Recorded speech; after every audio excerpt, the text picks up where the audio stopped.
Kembali lagi bersama saya, channel CFL. Bagaimana kabarnya? Bagaimana? Masih suka rebahan scroll-scroll YouTube, scroll-scroll TikTok tanpa arah dan tujuan? Sama dong seperti saya. Baik, pada video kali ini saya akan merangkum sebuah film yang berjudul Kill Bokson tahun 2023. Film ini menceritakan seorang ibu rumah tangga yang bekerja sebagai pembunuh bayaran terkemuka terkenal ternama di Semenanjung Korea Selatan. Penasaran bagaimana dengan keseruannya? Tidak perlu saya berkuar-kuar berorasi, di awal video langsung saja siapkan rokok sempurna, kopi hitam, handset agar nontonnya lebih nikmat dan santuy. Oke, langsung saja setelah intro yang satu ini.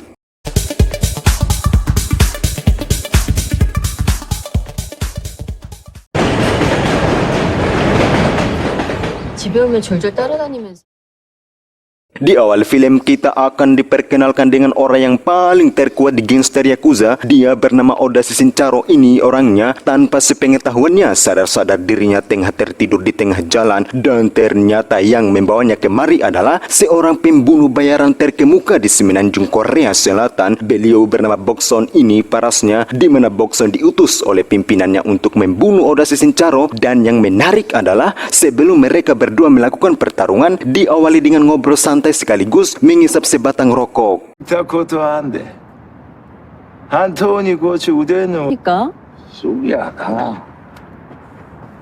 그래서 오늘은 Usai menghabiskan sebatang rokok, mereka berdua pun akan melakukan pertarungan di mana Oda Shincharo meminta Bokson untuk memberikan baju agar pertarungan mereka terlihat sopan, sementara Bokson hanya menggunakan sebuah kapak sebagai senjatanya. Dan karena keduanya sudah siap siaga, pertarungan pun dimulai.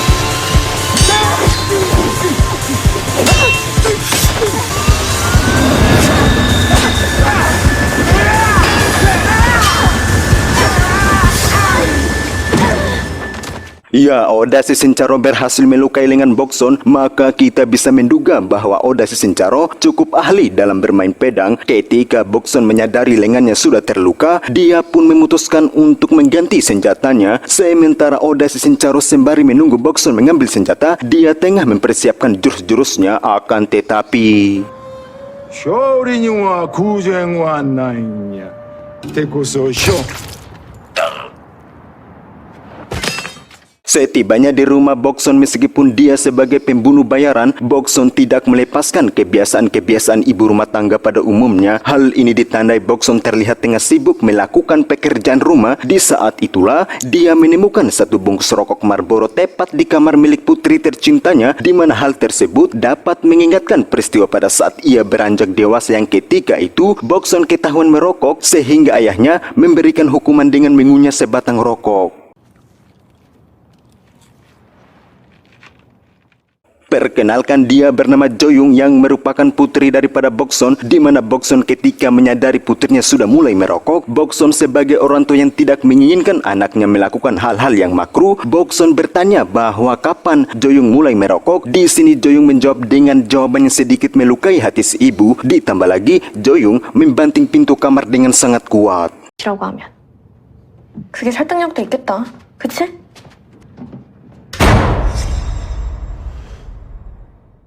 Keesokannya, stasiun televisi menyiarkan berita terkait kematian Oda Shincharo. Diketahui menurut informasi penyelidikan bahwa Oda Shincharo merupakan pemimpin organisasi Yakuza, sehingga pihak polisi menilai peristiwa kematian Oda Shincharo diakibatkan perebutan kekuasaan Yakuza, yakni di negara Jepang. 가능성이 높고요.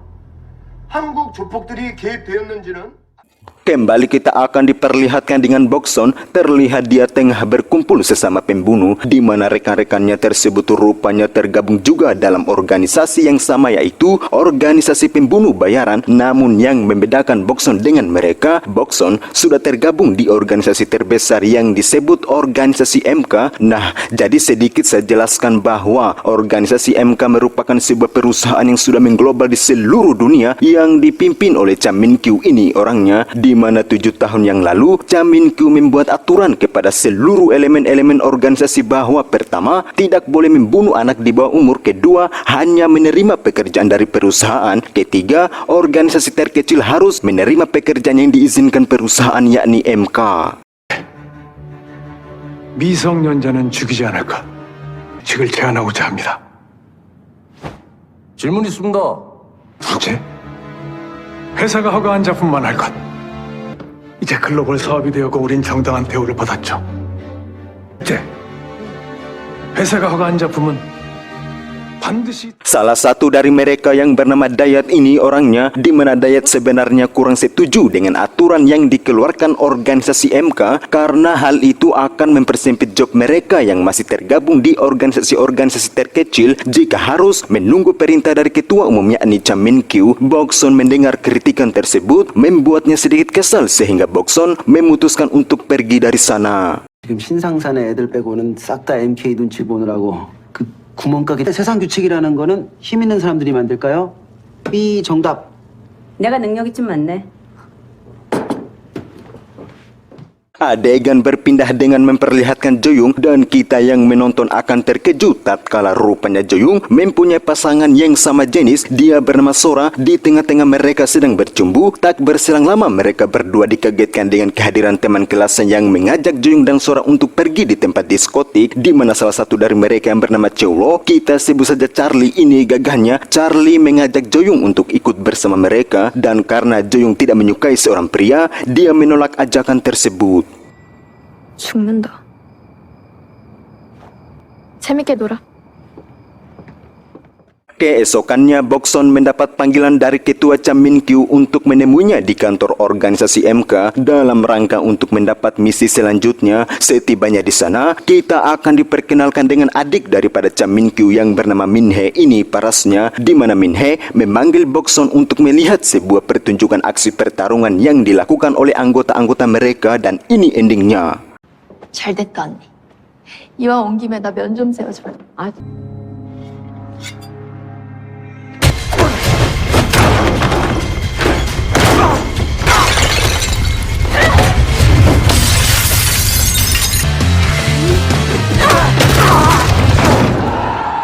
Ya, gadis ini bernama Kim Myung-ji, di mana di antara banyaknya anggota mereka yang paling terkuat adalah Kim Myung-ji sendiri. Hal ini terbukti ketika Minhe menawarkan kepada seluruh anggota-anggota mereka untuk sparring dengan Kim Myung-ji. Tidak ada yang bersedia untuk sparring dengannya, yang ketika Minhe menyindir Bokson dengan mengatakan bahwa Bokson tidak sekuat Kim Myung-ji pada saat ia muda. Ketika Bokson mendengar sindiran tersebut dan tidak ingin dianggap remeh, Bokson memutuskan untuk sparring dengan Kim Myung-ji saat itu juga. 내가 잠깐 잡아줘도 될까?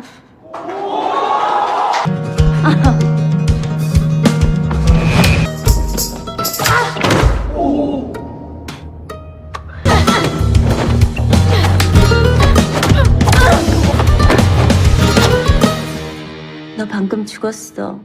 Ini dia bebenguk Chaminqiu. Chaminqiu merupakan seorang pemimpin organisasi MK sekaligus dia juga seorang pembunuh brutal yang tidak kalah jauh dengan keahlian Bokson dalam hal membunuh, di mana tujuan Chaminqiu memanggil Bokson di sana adalah untuk memberikan misi baru. Namun di sini Bokson harus memilih apakah Bokson harus bekerja di luar negeri atau dalam negeri, dan karena Bokson lebih suka bekerja dalam negeri, dia memilih pekerjaan dalam negeri sehingga Chaminqiu terpaksa harus meluncur ke negara Rusia untuk membunuh beberapa mafia yang ada di sana. 마피아 애들 거야.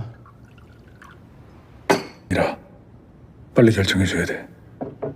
그래, 내가 네 덕분에 러시아 구경 가게 생겼다. Tak berselang lama, Bokson mendapat telepon dari kepala sekolah, di mana kepala sekolah menginformasikan bahwa Joyung di sekolah baru saja menikam teman kelasnya. Untuk itu, Bokson harus datang di sekolah Joyung saat itu juga. Chaminqiu mendengar peristiwa tersebut. Dia mengatakan bahwa nampaknya Joyung memiliki bakat seperti ibunya, di mana Bokson mendengar perkataan Chaminqiu sedikit kesal dibuatnya. 엄마 닮아서 소질 있나 보네. 세상에서 제일 무디컬이 선배 입에 꽂혀 있을 거야. Setibanya di sana, si kepala sekolah menjelaskan peristiwa kejadian tersebut bahwa Joyung menikam Charlie pada saat istirahat belajar. Namun yang menjadi masalah adalah Joyung dan Sora ketika dimintai keterangan untuk menjawab tentang apa yang menjadi alasan Joyung sehingga berani menikam Charlie, Joyung dan Sora tidak mau membuka mulut sehingga terjadilah perdebatan antara ibu Charlie dan ibu Joyung. Dan karena situasi semakin panas, si kepala sekolah memutuskan Joyung untuk diskors selama 1 minggu, dan jikalau Joyung tetap membangkang untuk tidak membuka mulut, Joyung akan dikeluarkan dari sekolah. 일단 재영 어머니, just 1 week 재영인 일주간 정학입니다. 이유 얘기 안 하면 너 퇴학이래. Singkat cerita, Cha Min-kyu kembali menelpon Bokson untuk mengingatkan bahwa sudah saatnya Bokson untuk menjalankan aksinya, yakni untuk pergi membunuh target yang sudah ditentukan, di mana Cha Min-kyu sudah mempersiapkan peralatan yang dibutuhkan Bokson sekaligus mengirim Kim Yong-ji di sana sebagai bantuannya, di mana dari beberapa peralatan tersebut terdapat ada pisau cutter, obat tidur, alat suntik, dan sepucuk surat yang berisikan pesan bunuh diri, karena Bokson diperintahkan dalam misi ini dengan membunuh target seolah-olah mati terbunuh disebabkan bunuh diri. 야, 유선이? 네, 타기 필체 모사에 망설임 40. 감정이 왜? Sementara Cha Min-kyu baru tiba di negara Rusia, seperti yang kita tahu bersama bahwa tujuan Cha Min-kyu datang di sana adalah untuk membunuh beberapa mafia yang sudah ditargetkan. Tak berselang lama, setelah Cha Min-kyu setibanya di dalam bar, Cha Min-kyu termasuk kita yang menonton akan terkejut tatkala Bokson ternyata gagal membunuh si pria tadi. Akan tetapi Cha Min-kyu yang sudah mengenal jauh sosok Bokson, dia tidak percaya dengan informasi tersebut karena Cha Min-kyu tahu pasti bahwa Bokson tidak pernah gagal ketika menjalankan aksinya. 가스가 부족했는지 애가 금방 깨서. 이 작품은 길복순이 실패할 리가 없는 작품이야. Di tengah-tengah mereka berdua sedang bercakap melalui sambungan telepon, kita akan melihat seorang mafia yang merupakan target utama dalam misi ini. Cha Min-kyu langsung melakukan penembakan secara membabi buta, di mana kita yang menonton akan melihat Cha Min-kyu betapa terlatihnya dalam melumpuhkan lawan, sampai akhirnya seluruh manusia yang ada di dalam bar tersebut mati terbunuh.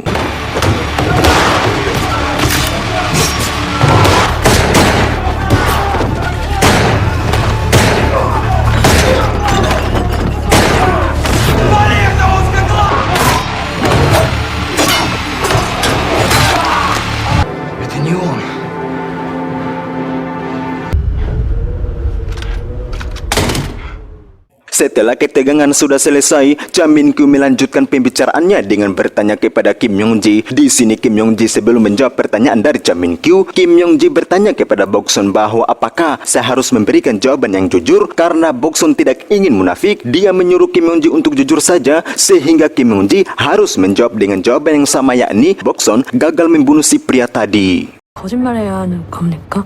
아니, 넌 그냥 사실대로 얘기해. 네. 실패 맞습니다. Keesokannya, Cha Min-kyu terlihat akan pulang di Korea Selatan setelah dia sukses menjalankan aksinya. Tak lupa juga Cha Min-kyu memberitahu Min-hye terkait kegagalan aksi Bokson tadi malam. Ketika Min-hye mendengar informasi tersebut, membuatnya terkejut karena misi ini merupakan misi utama yang harus dituntaskan, sehingga Min-hye menyarankan Cha Min-kyu untuk dialihkan ke anggota lain dalam penuntasan misi ini. Akan tetapi Cha Min-kyu menolak saran tersebut dan menyuruh Min-hye untuk ditutup saja sebagai kasus gagal. 아니, 그냥 실패한 걸로 마무리해. Setelah sekian lama Joyung tidak mau membuka mulut tentang apa penyebab Joyung berani menikam Charlie, kini akhirnya Joyung mau jujur kepada ibunya bahwa penyebabnya adalah Charlie memotret Joyung dan Sora saat mereka berdua tengah bercumbu, di mana Charlie akan mempublikasi foto tersebut apabila Joyung tidak mengiyakan permintaan Charlie untuk berkencan dengannya selama 1 bulan. Dan seperti yang kita tahu, Joyung yang tidak menyukai seorang pria, mau tidak mau Joyung harus menusuk Charlie menggunakan gunting. Di sini Bokson tidak sedikit pun mempermasalahkan Joyung menyukai sesama wanita, akan tetapi yang menjadi masalah adalah kenapa Joyung tidak terbuka saja kepada ibu. 3 번만 누르면 이거 전교생 절반한테 다 퍼진다? 나랑 한 달만 사겨. 뭐?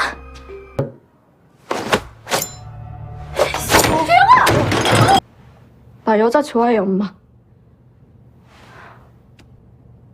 아니, 그런 걸 엄마한테 얘기를 안 했어. Percakapan mereka berdua harus tertunda tatkala Bokson mendapat panggilan dari Kim Yong-ji. Setibanya di sana, Kim Yong-ji menyampaikan informasi yang akan membuat Bokson terkejut, di mana Kim Yong-ji saat ini telah resmi dipecat dari pihak perusahaan MK akibat Kim Yong-ji sudah berani berbohong atas kegagalan aksi Bokson tadi malam, di mana Kim Yong-ji menuntut Bokson karena menurutnya dia tidak bersalah serta mengingat perjuangannya selama ini untuk menjadi pembunuh profesional harus gugur akibat instruksi Bokson yang haruskan dia harus berbohong. 죽이세요. 저 잘렸습니다, 이사님한테. 제가 여기까지 얼마나 치열하게 올라온 줄 아십니까? 잘못이 있다면 선배님 때문에 거짓말하는 거죠. Tak berselang lama, rekan-rekan Bokson tiba-tiba muncul di sana dengan hati bahagia gembira atas terpilihnya si Dayat yang diangkat ke peringkat A, di mana peringkat tersebut menyamai posisi Bokson di perusahaan MK, dan tentu dengan hal ini sudah pasti Bokson merasa kaget dan tidak terima jika Dayat harus menyamai posisinya, dan ternyata yang memutuskan Dayat diangkat ke peringkat tertinggi adalah si Min-hee. Hal ini terbukti ketika Cha Min-kyu menyadari perbuatan Min-hee yang sudah semena-mena. Cha Min-kyu menghampiri Min-hee dengan berkata, "Anda tidak punya hak untuk memutuskan suatu perkara." 너한테 그런 결정권 준 적 없어. 몰랐구나. 희성 씨 오늘 A급 승진했잖아요. 갑자기? Ya, mengenai perihal ini, Bokson sedikit geram dengan berkata kepada Min-hee bahwa Bokson tidak segan-segan akan menghukum Min-hee atas tindakannya yang semena-mena, dan karena Min-hee tidak terima diancam seperti itu, Min-hee justru bersikap sesukanya, di mana Min-hee memberikan pekerjaan kepada rekan-rekan Bokson yang ada di sana untuk mulai bekerja di organisasi MK sebagai peringkat B. Lagi dan lagi Bokson tidak setuju dengan perkataan Min-hee tersebut, yang ketika rekan-rekannya mendengar tawaran seperti itu membuat mereka bahagia sehingga terjadilah sesuatu yang tidak diinginkan. MK 대표이사 자격으로 허가합니다. 우리 MK의 B급 이상 대우로 들어올 수 있는 MK 같은 회사 때문에 Dan ya, ternyata rekan-rekannya lebih memilih uang, cuan, pangkat, jabatan, tahta, sehingga mereka melupakan arti makna dari sebuah persahabatan. Akan tetapi Bokson yang merupakan pembunuh profesional, baginya sangat mudah untuk melumpuhkan mereka sampai akhirnya mereka harus mati terbunuh.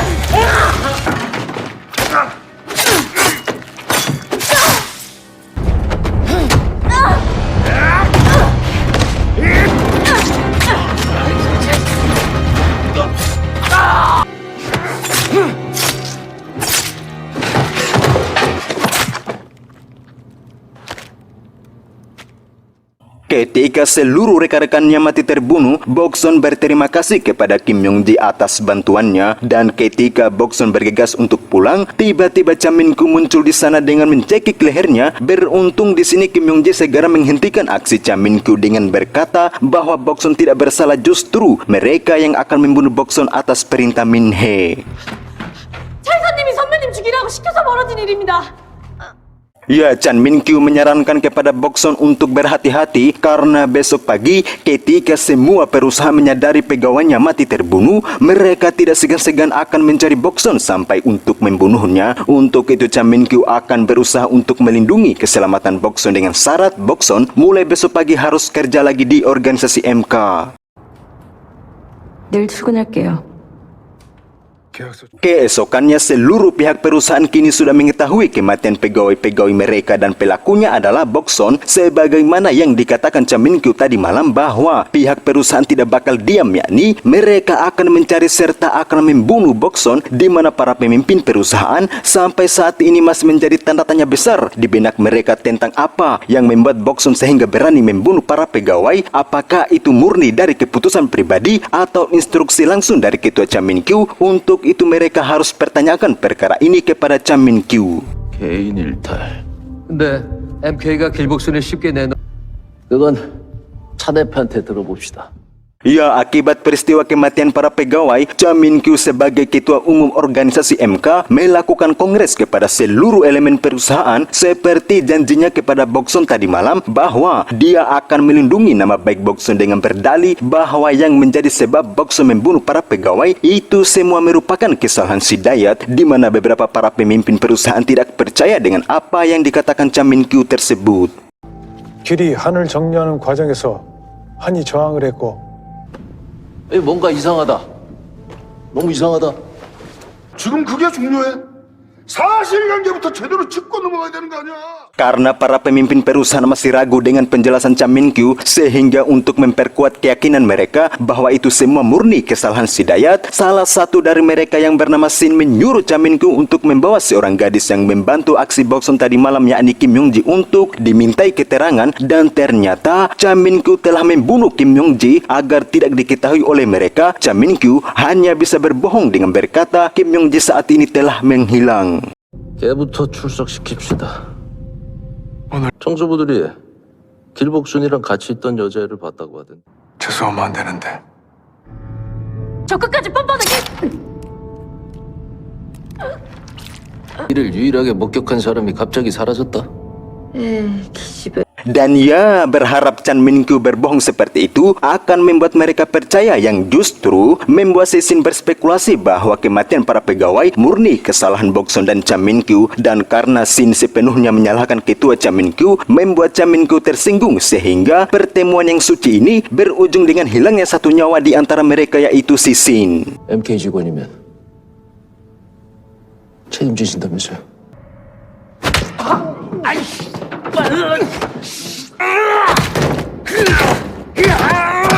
진상회의 중에 정비 꺼내지 말걸! 이 차민기의 목을 갖고 싶다!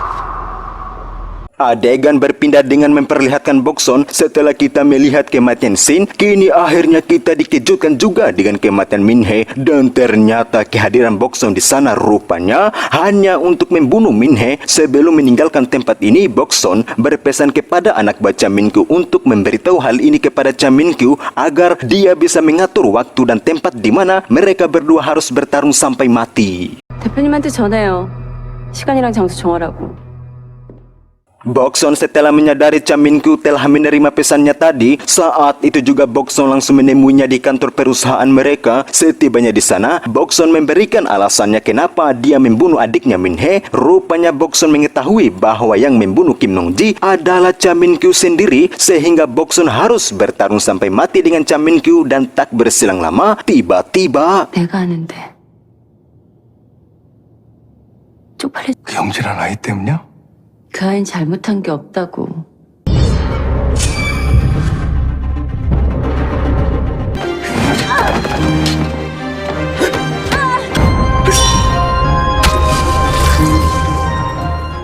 Dan ya, rupanya yang kita lihat tadi hanya sebuah manifestasi yang tergambar di pikiran Bokson. Mengenai hal ini, kita bisa mengambil kesimpulan bahwa yang membuat Bokson menjadi seorang pembunuh profesional, rupanya dia memiliki keahlian dalam menciptakan hipotesa yang tergambar di pikirannya. Nah, dari kemampuan itulah dia telah menghafal langkah atau gerakan yang akan merenggut nyawanya, sehingga untuk itu Bokson harus mengambil gerakan lain yang kira-kira gerakan itu dapat berhasil membuat Cha Min-kyu harus mati terbunuh. 선배 약점은 이미 알고 있는데. You see this guy? This guy? I'll show you.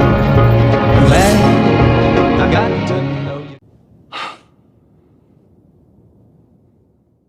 Meski Bokson telah berhasil membunuh Cha Min-kyu, dia akan merasa terpukul tatkala semua kejadian barusan ternyata disaksikan langsung oleh putri tercintanya. Namun yang menarik adalah setibanya di rumah, Jo-young malah memberikan pujian yang besar kepada ibunya atas pencapaiannya malam ini.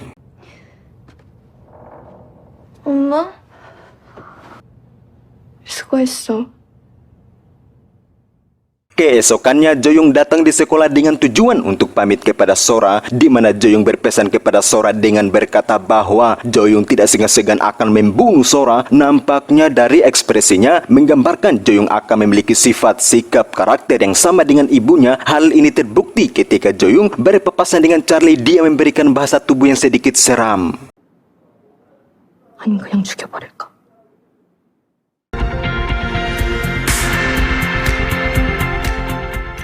tamat. Menurut kalian, kira-kira pelajaran apa yang bisa kita petik dari film tersebut? Menurut hemat channel CFL adalah jangan bekerja sebagai pembunuh bayaran. Carilah pekerjaan yang halal, yang tidak merugikan orang lain, tidak menjadi perkara yang serius jika Anda ingin menjadi seorang yang kaya raya, banyak uang, banyak cuan, akan tetapi sumber kekayaan yang Anda peroleh harus benar-benar didapatkan dengan cara yang benar dan halal. Ingat, kita manusia berasal dari tanah, makan dari hasil tanah, dan akan kembali ke tanah. Lalu kenapa Anda masih ceroboh dalam mencari cuan? Bukankah di dunia yang paling berharga adalah waktu? Untuk itu gunakan waktu Anda sebaik mungkin. Baik, saya mahasiswa pengangguran yang tahunya hanya duduk diam bareng di kos, meratapi peripetinya kehidupan. Saya pamit undur diri dan sampai jumpa di video selanjutnya.